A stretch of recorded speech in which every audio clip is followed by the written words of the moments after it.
Journaliste internet à France 24, témoignage d'un Français parti combattre au nom d'Allah en Syrie. Salahoudine, c'est son nom d'emprunt, fait partie des 240 djihadistes français en Syrie. D'abord, première question, comment êtes-vous rentré en contact avec lui?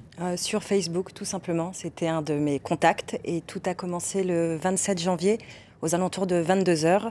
Je me rappelle surtout de son premier message. Il m'a juste envoyé une photo de lui en tenue de combattant avec une kalachnikov dans la main droite, une ceinture d'explosifs autour de la taille et un simple message: je t'envoie une photo de moi en direct de la Syrie contre l'armée de Bachar. Tout de suite, évidemment, j'ai été assez interloquée. J'ai établi la communication. On a correspondu pendant une dizaine de jours, à raison de plus de 3 heures par soir. Il m'a fait confiance, il m'a livré son témoignage, et tout a commencé comme ça. Que nous apprend son témoignage sur sa vie actuelle en Syrie? Avec qui et contre qui se bat-il? Alors, il se bat aux côtés du Front Al-Nosra, donc le représentant officiel d'Al-Qaïda en Syrie. Il a fait un petit passage par l'EIL, qu'il a quitté en novembre 2013 pour rejoindre donc Al-Nosra. La force de ce témoignage, évidemment, réside dans les détails. C'est-à-dire qu'on y apprend tous les détails du quotidien d'un combattant. Il nous y apprend, par exemple, il nous raconte ses montées au front, ses tours de garde le soir, le quotidien des combattants, le montant de leur paye. Mais dans le cas particulier de Salahoudine, c'est lorsqu'on le rentre dans son intimité qu'en fait le témoignage prend tout son sens. Il nous raconte, lui, par exemple, comment il a tué pour la première fois des soldats du régime. Il nous raconte sa relation avec ses filles, avec qui il est parti, ses deux petites filles de 6 ans et 8 ans. Comment, par exemple, elle l'appelle Superman quand il rentre du combat, quand il a la chance de pouvoir les voir. Donc, en fait, c'est dans les détails de son histoire. C'est les détails de son histoire qui rendent ce témoignage aussi fort. Quel a été le déclic de son départ de France? Départ, hein, précisons-le, avec femme et enfants. Oui, il est parti donc avec sa compagne, qui est aussi une Française d'origine tunisienne. Le déclic n'a pas été très original, j'ai envie de dire, comme tous les 300 djihadistes, enfin, environ 300 djihadistes partis faire le djihad en Syrie. Il s'est auto-radicalisé sur Internet.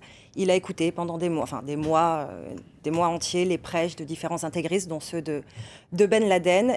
Il m'a dit qu'il n'avait fréquenté aucun réseau, contrairement à l'idée reçue.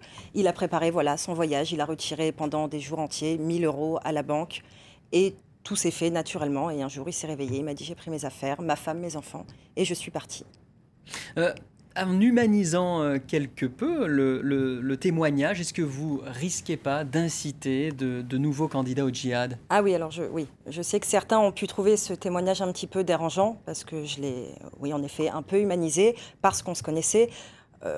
Que les choses soient claires, j'ai jamais cherché ni à faire l'apologie d'une djihad, ni à convaincre d'autres combattants de partir, évidemment.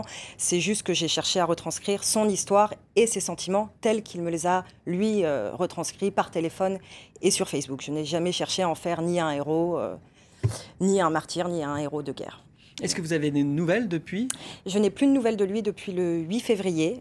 La dernière fois que je l'ai contacté, il était dans la région d'Alep.